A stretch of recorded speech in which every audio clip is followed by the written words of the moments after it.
today as we open up some cards, I want to give some advice for going to card shows, because I think a lot of people are kind of intimidated, but there's no reason to be intimidated. I'd guess probably about 90 to 95% of the people at a card show have never played a TCG or a trading card game. So you don't need to know anything when you walk in the door. Just be open to a new experience and see what happens. And even at a Pokemon themed card show, it's highly likely that there will be at least like one sports card vendor, one piece vendor, stuff like that. So even if you're not really into Pokemon, there's probably something for you still, even though we normally think of them as Pokemon card shows. Now, as for entry fees, this one's going to vary based on what city you're in or near. I'm in Houston, and we probably have at least 2 every weekend, not to mention the big touring ones that come through town, like Collecticon or whatever. The first card show that I went to was, I would say, small but mighty, and I think I paid probably $10 for entry. I do not pay more than $10, and really I'd like to do like free or $5. So if it's more than $10, I would say consider it. But again, this will vary depending on if you have options or not. Some shows are 2 days, and if that's the case, there's not really a reason to go for 2 days. So I would say just buy a 1-day pass. If you want to splurge on a Collecticon or another touring show, that's fine. Just know that it's going to be very crowded, and you're most likely going to have to pay for parking. It's a cool experience, but personally, I did it once, and I don't think I'll do it again. For budget, for your first show, I would say literally have a $20 budget and just stick to it. You'd be surprised at how much stuff you could probably pick up for $20.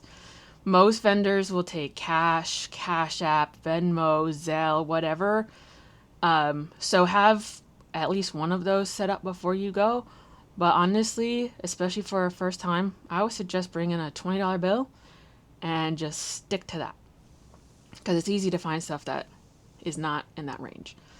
The biggest tip that I could give you is, I would say, walk around and don't buy anything at the first few tables, maybe even like 8-10 tables, because you'll see a lot of the same cards throughout all of the tables, and it's a good idea to get an idea of how much the cards that you want are going for, because the same card at one place might be $4, and you go down 2 tables later and it's $6. So before you start spending your money, get an idea of how much cards are going for. I'd also say to focus on like 1 or 2 cards and get an idea of how much, and then make a mental note of who has the best price. An example of this would be this Wigglytuff card. I saw it at one table for $4. The first time I saw it was at $6, and I had bought the $6 one, and I was like, well, shoot, like I might as well buy the $4 one too. But what I should have done was just wait, get an idea, because I saw that same card at many tables. And also, don't be afraid to go back to a table later when you notice they had the cheapest price. There's not a guarantee that it'll still be there when you go back, but you might as well, because you know that those people have better prices than others. When you're looking at a vendor's wares, expect the question, what are you looking for? In which case, saying, I'm just browsing or I'm just looking is a totally fine answer. They will probably ask you a follow-up like, do you have a favorite Pokemon? So it's not a bad idea to have a Pokemon or 2 in mind. I know this tip is kind of specific, but I'm the kind of person who will definitely script a conversation before I have it. So having an idea of what kinds of questions or what kinds of things are going to be said is helpful. So I might as well share that. As for the types of vendors, there's a few different things, and you kind of need to understand some vocabulary. So like if you really are new, or if you're bringing somebody who's not, well versed in this. So this is a slab. Slabs are basically a card in a plastic case. These are also known as graded cards. A PSA 10 has the highest value, and the number, so PSA is the brand, 10 is the grade, and the number reflects how quote unquote perfect a card it is, the condition of the card. So scratches, dents, what they call whitening around the corners and the back, all of those are going to affect what the grade is of a card. There are a variety of brands, of grading brands. There's PSA, which again is the top dollar one, generally speaking. But then there's also CGC, which is a good one. Beckett, which is a good one. Tag is starting to get up there. Ace. There's a few different ones. It's just personal preference. But if you're talking about money and value over time, PSA is probably going to be your best bet. Then there's also singles.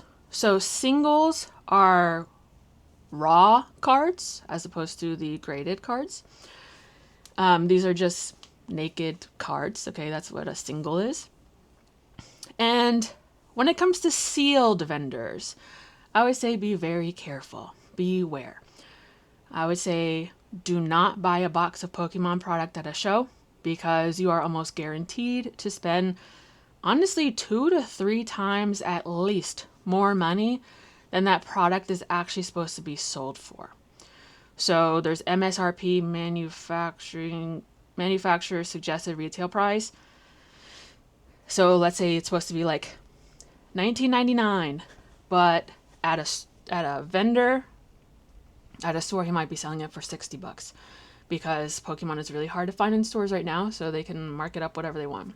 But if it's something that you really want and you're willing to pay that much, then so be it, but just be aware that you're kind of getting ripped off. That being said, if there is something calling your name, I would write down the name of the box or take a picture to look it up later. So that way you have an idea of how much it's supposed to be. And then if you're willing to pay that price difference. Buying a single pack or 2 is okay. Definitely people say not to because it may be tampered with or whatever, but honestly, the odds of that happening seem kind of low. So if you want a sealed thing, I would say just buy a pack or 2. I wouldn't suggest not buying a big box. But then again, look around to different vendors and see who has the best price if you're going to buy packs. Not most vendors will not have packs, but get an idea of who's having the best price before you put your money down. The exception to this sealed tip would be international booster boxes like Japanese or Korean or Chinese products. But then again, look it up on your own to see if the price is competitive. Because if you can buy this box of Chinese gemstones on eBay for $40, including shipping, and you're at a show and he's selling it for $50 or $60, then probably that's not the best place to buy it. I would also say, so go to my next tip. At your first show, keep the budget and stick to singles, honestly. I say flip through a bunch of binders. Sometimes each card is individually labeled with a price, and sometimes the whole binder on the front might be like $1 cards. So just keep an eye on that. You can also, of course, ask the vendors. And you can ask them hey, do you have any $1 cards? Do you have any bulk cards? Do you have, you can ask them and they might say no, but you might as well ask. The next tip, look around and talk with the vendors. If you see a card that looks vintage or what is considered non-TCG, meaning something that you don't play the game with, ask the vendor about it. They may be able to give you some background and teach you something. So those are good conversations to have. There are big price differences between cards in English, cards in Japanese, Korean, Chinese, etc. If 2 cards have the same art, but there seems to be a big price difference, it could be the language. It could be an English version of the card versus a Japanese version. It could be the condition of the card. Maybe they're both in English, but one is kind of damaged and the other one is more pristine. Or quite frankly, it could just be like a skeezy vendor who either is too lazy to do their price researching or they're taking advantage of people. But yeah, if you see like a card that's $10 in one place and like $2 in the other, it's good practice to figure out why, because that will help you save some money for sure. You will not necessarily have access to the internet while at a show, and I think that's really important to understand. A lot of the convention centers and similar kind of venues don't have signal inside the building, and or the internet can be super slow because there might be 100 vendors in this place using the internet at the same time to process payments and to do research. So just be aware of that. Try to do some research before you go. Have an idea of what cards you might want, and how much that card is going for, so that way you can do your research in advance. But you don't have to do that, but I just want you to be aware there's a good chance that the internet will not be working at the show. If you're on the fence about buying a card, honestly, you'll probably see that card again.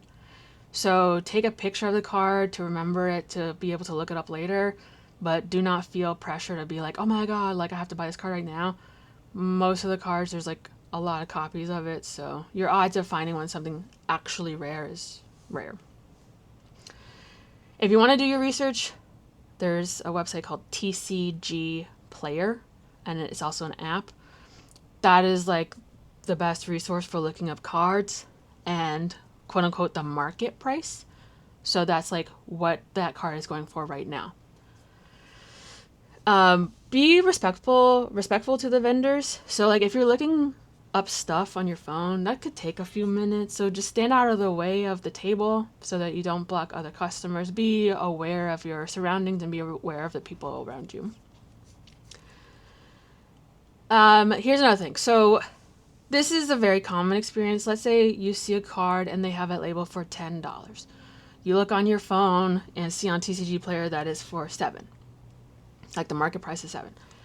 You show them your phone and see if you can get it for $7. You'll be like, I see this card. You have this card here. I'm interested in this card. It's $7 on TCG Player, but I see that you have it labeled for $10. Is it possible that, I could get it for $7? Now, there's a couple things that could happen from that. They could just say, yeah. They could also explain to you that maybe that $7 that you're seeing on TCG Player is for a different condition of card.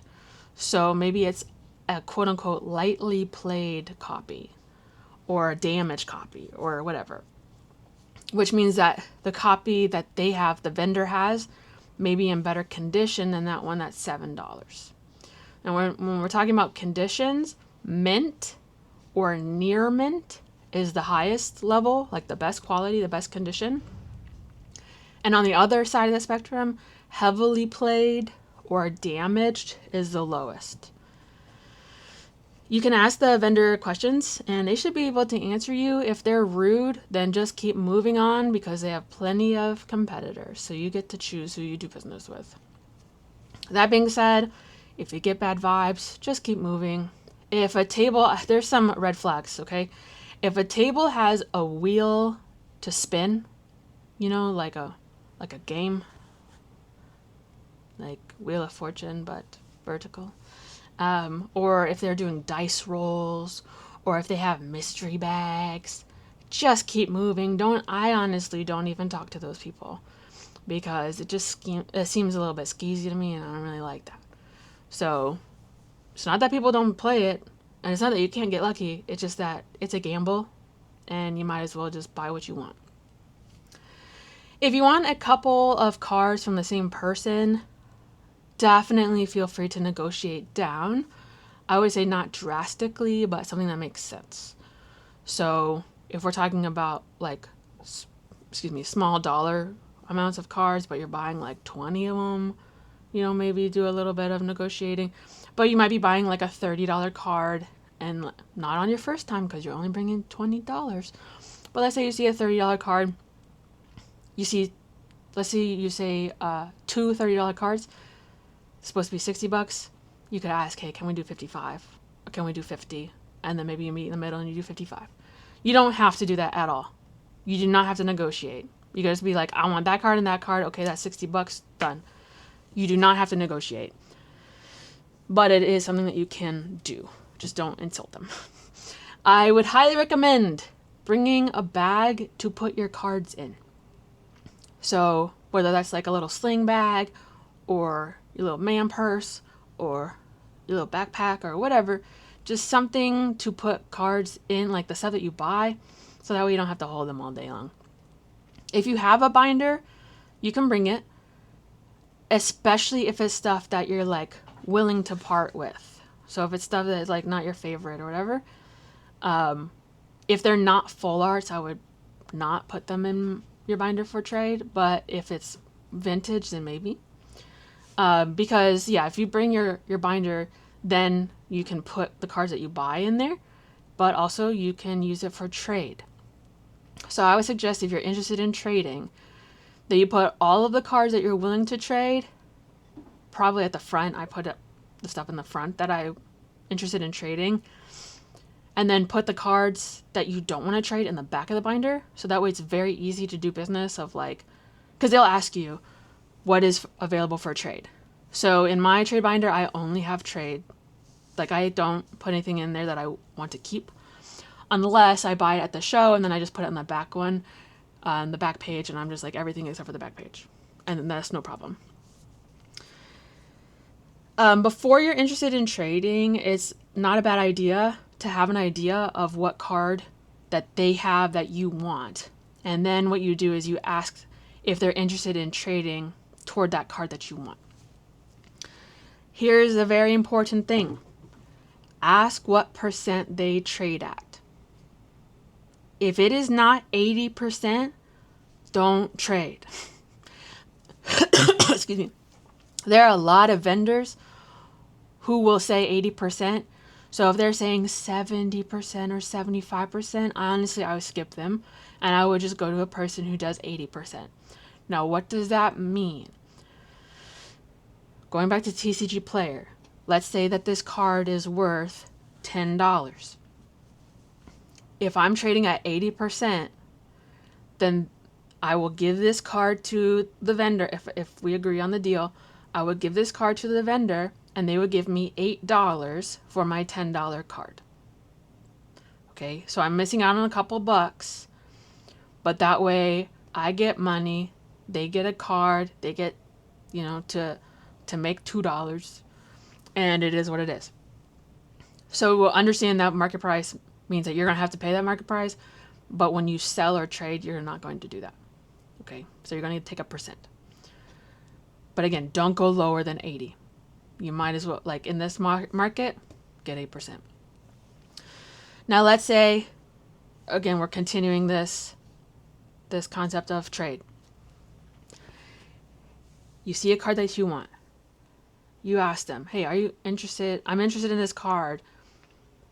Can we maybe trade towards that card?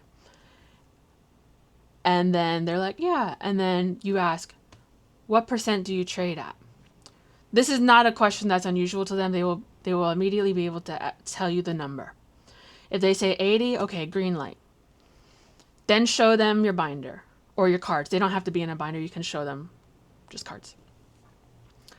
Then they'll look at what you have, and they might say that they pass, that I'm good on this.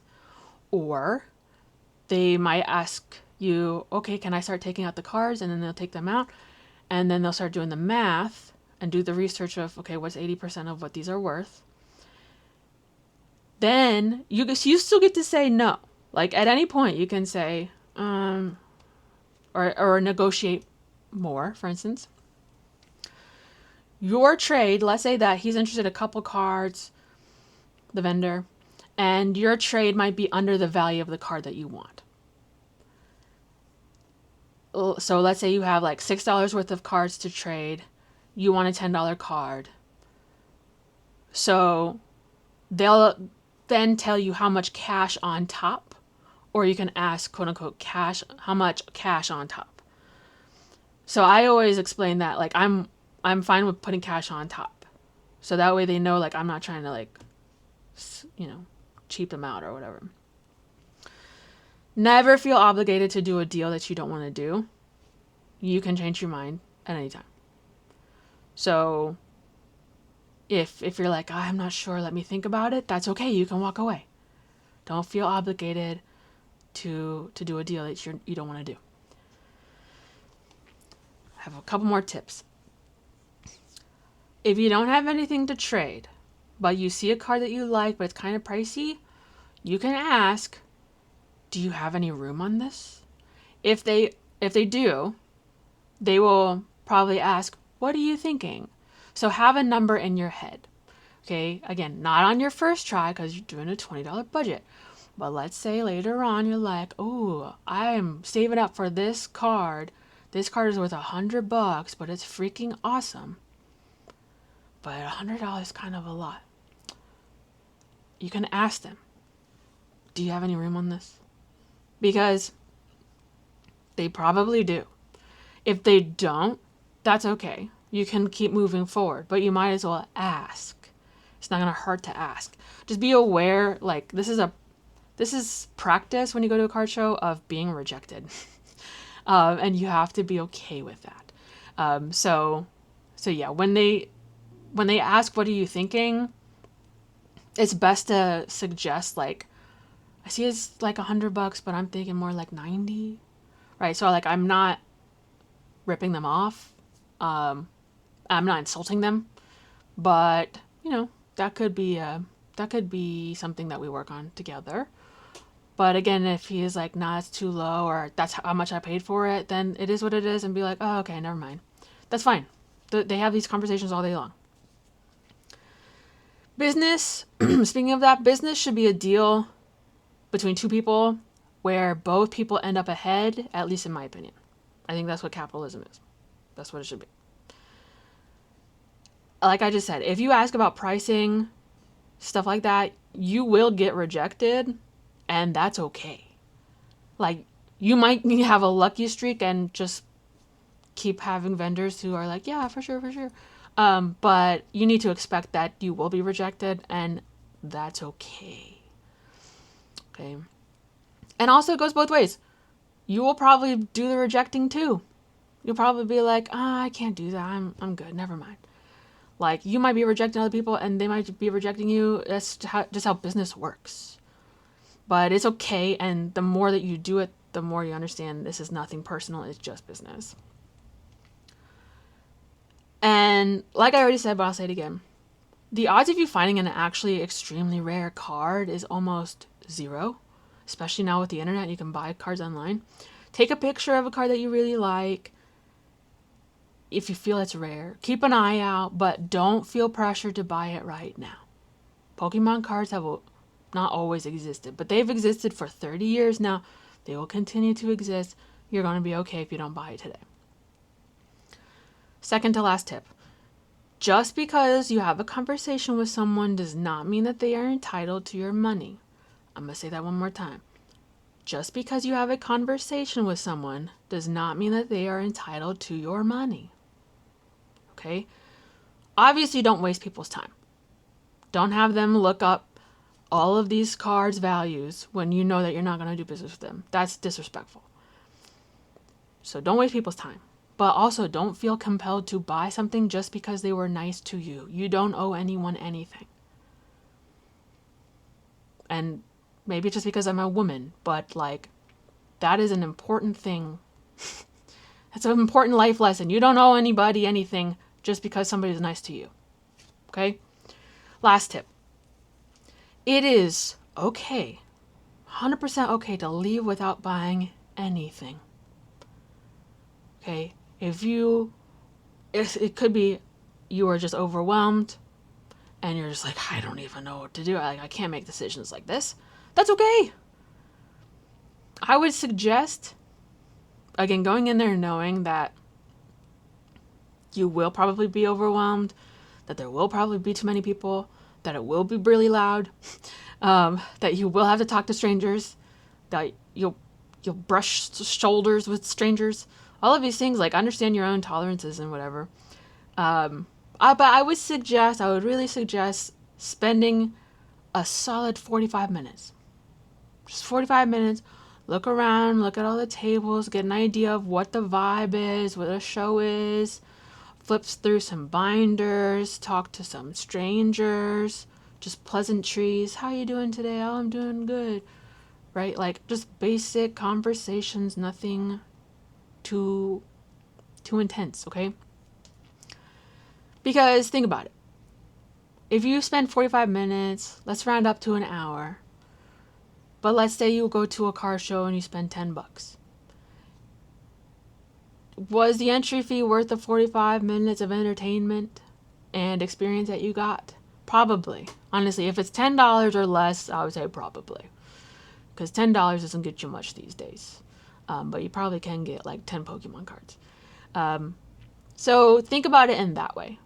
That there is an entry fee, but you can stay there for as long as you want.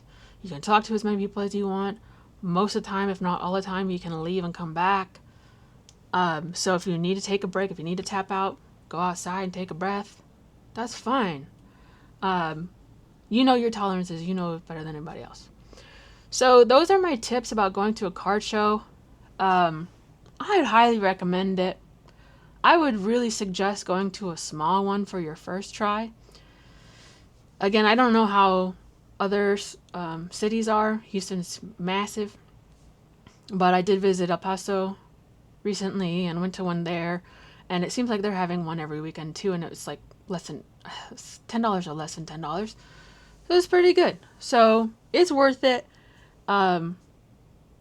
Just do your best and try something new and see what happens. I bet you there are more affordable cards than you think, and it's a heck of a lot cheaper than opening packs.